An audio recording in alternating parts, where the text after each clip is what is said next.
34 seconds away from the start of NBA free agency. Both players and teams have already started positioning themselves for the start. Let's start in LA. Kawhi Leonard opted out with the expectation of negotiating a new deal to stay with the Clippers, as first reported by Yahoo Sports and confirmed by ESPN. Of course, he's coming off that knee surgery.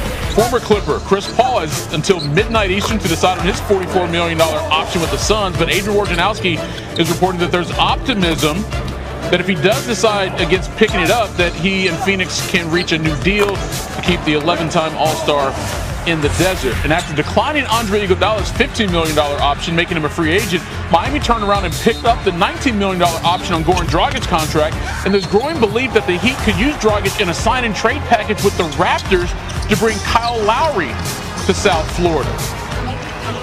Well, Lowry is not part of a sign and trade. He'll become an unrestricted free agent. His former Raptors teammate DeMar DeRozan, another multi-time All-Star, hitting the free agent market. There's been talk that they're going to reunite somewhere. Notable restricted free agents include John Collins of the Hawks and Lonzo Ball of the Pelicans. Lonzo Ball in New Orleans. Ball's been linked to a team like Chicago. Does the Pelicans not make it a priority to bring him back? But all the teams that have cap space, when you look at New York, when you look at Dallas, when you look at potentially New Orleans, they are all linked to Lowry, and his decision kind of will set up a little bit of a domino effect in free agency. Which under-the-radar free agent are you paying close attention to? It's DeMar DeRozan. Okay. 31 years old, prime of his career, 8 years in a row of 20-plus points per game. Nobody is talking about DeMar DeRozan right now, and he's another player that's kind of linked to the Lowry decision. If Lowry doesn't go to a team like Dallas, does Dallas now become play? They just opened up some cap space when they traded Josh Richardson to Dallas. Potentially a team like New York that has money to go out and spend, but and also maybe San Antonio, where he played last year. Highly unlikely he goes back home to those two LA teams that have been linked to them. They only have the $5.9 million tax mid-level. Highly unlikely he takes a major league pay cut to go win a championship this year. Interesting how Lowry and DeRozan still linked, still there together. Bob Marks, we appreciate you in night jacket, by the way. We didn't plan it. No, we didn't. We look good in it. Anna? Do you now? Yes, we do. Trade deadline to big trade in the NBA. New big three, LeBron, AD, and Russell Westbrook. When the deal goes through, Lakers are just going to have 4 players with guaranteed contracts on their roster: LeBron, Westbrook, Anthony Davis, and Marc Gasol. But each is a multi-time All-Star with a combined 37 All-Star appearances between them. Still, they have some work to do to round out that entire roster. ESPN Lakers reporter Dave McMenamin joining us now in SportsCenter. Dave, what's been the reaction in L.A. to this new big three of Westbrook, LeBron, and AD? Well, Jay, certainly this is a unique type of fit they're trying to put together, with LeBron at the stage he is of his career, Anthony Davis, an ascending talent, and then Russell Westbrook tapering off to some degree. Now, on the plus side, I had a league source tell me that, one, Russell Westbrook will be a great influence around Anthony Davis. His intensity is something that can't be denied and should only rub off on AD to take every single night as if it's a do-or-die situation. Also, as LeBron gets up there, year 18, going to turn 37 years old in December, having Russell Westbrook be able to take innings during the regular season, to borrow a Jeff Passan term, be in there and play full bore will allow LeBron, on some extent, to have moments where he doesn't have to carry the load during the regular season. Now, on the flip side, there are some fit questions. Russell Westbrook shot just 31% from 3 last year. They shipped out Kentavious Caldwell-Pope, who was their marquee three-point shooter on their run to the championship in the bubble a couple years ago.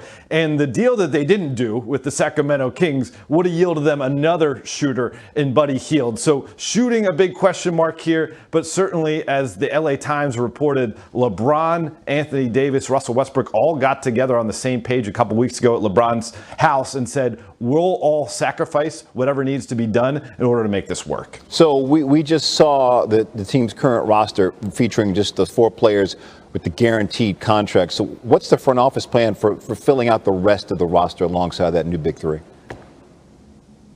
Well, you start with the guys who they would have the rights to be able to retain to go above the salary cap. Taylor Horton-Tucker, they've already tendered a restricted contract, a qualifying contract that would allow him to be a restricted free agent so they can match any deal from the outside. They like him a lot. The second-year guard who they got in the second round a couple years ago.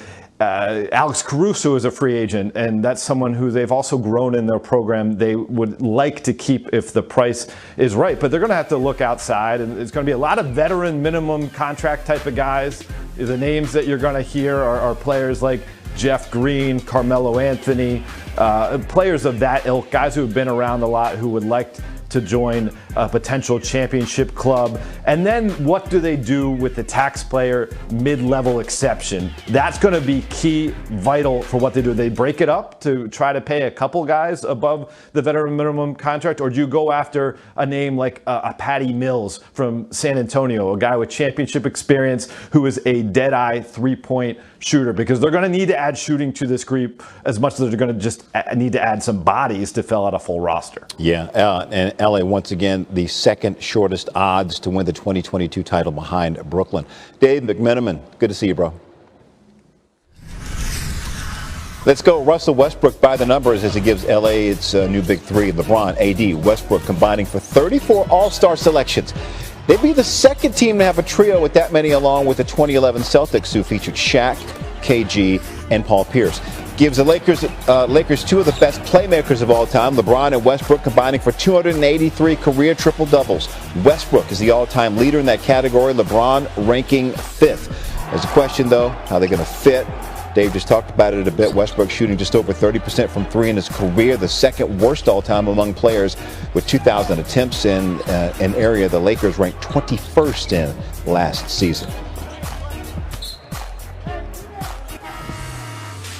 All right, we get some other notable picks as we get to the NBA draft last night. Kate Cunningham, Big 12 Player of the Year out of Oklahoma State, went number one according to the overall to the Pistons, rather. According to ESPN Analytics draft projections, Cunningham has the best chance to become an all-star in this year's class. The Rockets selecting guard Jalen Green, second overall. He became the second number one overall recruit to bypass college. He had 30 points and 7 assists in his lone G League playoff game. USC's Evan Mobley heading to the Cavaliers with the third pick. The big man becoming the first player to win Pac-12 Player of the Year, Freshman of the Year, and Defensive Player of the Year in the same season. Toronto grabbing Scotty Barnes out of Florida State with the fourth pick. Barnes holding opponents to 25% shooting as the primary defender on jump shots last season. That was the best mark in the ACC. And rounding out the top five, Jalen Suggs going to the Magic. Suggs averaging a D1 best 24 points a game against top 10 teams last year and hit that remarkable buzzer beater in the Final Four against UCLA. Here's some other notable picks. The Warriors had 2 of the top 14 picks, including Jonathan Kuminga, who was originally AD, and the triple-double machine Russell Westbrook. Adrian Wojnarowski reporting the Lakers agreeing to a deal to acquire Westbrook from the Wizards for Kyle Kuzma, Montrezl Harrell, Kentavious Caldwell-Pope, and the number 22 pick in last night's NBA draft. What does Stephen A. Smith think about the move? Here is First Take's last take. We all know he's a superstar. We all know he's a surefire first ballot Hall of Famer. We know at the age of 32 going on 33, he's still electrifying. He's still the most athletic point guard in the history of the National Basketball Association. And the fact that you got him with LeBron James and Anthony Davis, Lord have mercy. People are going to get caught up on how it all fits together. That is not the issue here. The issue is bring in the talent. Do they need shooting? Yes. But can you find shooters? You think guys won't play on the vet minimum for this team? Of course they will. Stephen A., if the Lakers are healthy, this is a real series if the Nets are healthy. It wouldn't have been before. It is now. More than ever before, his resume is going to come into play. That talent that is Russell Westbrook, surefire, first ballot, undeniable Hall of Famer. By the way, box office, you walk through the turnstiles to see a brother like that. Hell yeah. You walk through the turnstiles to see a Russell Westbrook. Everything he has every night. Russell Westbrook's got over $200 million and nobody blinked because we know he deserves it. We know he deserves it because he gives it to you every day. He never cheats the game with his effort. But at some point in time, we're going to be like, where's the chip? There has never been ever in the career of Russell Westbrook where the eye of the storm will be on him, because we're all going to be looking to see how he messes, how he ingratiates himself within their system, playing with LeBron and AD. And I believe they go into the finals. I believe that if they were healthy anyway, but I certainly believe it now. Molly, listen, Laker Nation need to stand up right now. You know why?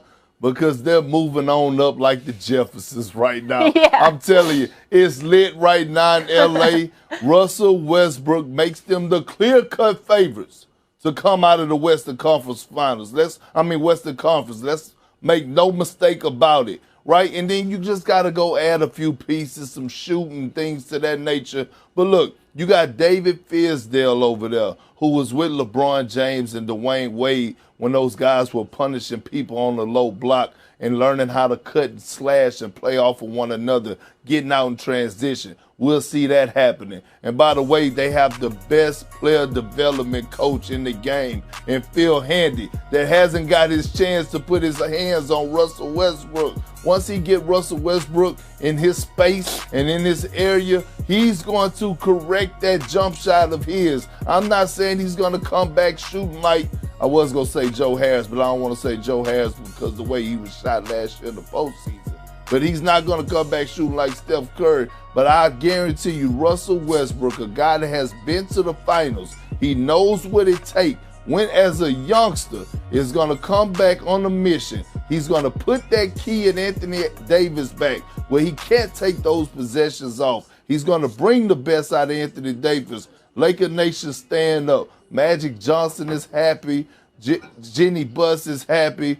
Everybody is happy, and as they should be, because the Lakers are the real deal. Well, you and I see this exactly alike, Perk. They're not going to beat the Warriors. They're not going to beat the Nets yet. If you have to say who you like in that series, if everyone's healthy, it's still the Nets. But let's see what else the Lakers do. Let's see how they round out the roster. I'll say that I totally agree. People are over-concerned about fit and not just looking at what Westbrook brings to the team, which is a whole lot. And here's the thing I'm going to say, Stephen Hayden, I'm going to give it to you. The Lakers did this for a bunch of spare parts. I'm not saying they weren't useful. Montrezl Harrell, 6th man of the year type guy, like not a modern power forward, but like more of an old school power forward. KCP, maybe a starter on some teams, certainly a rotation piece. Kyle Kuzma, he is what he is. He's okay. He's an NBA player.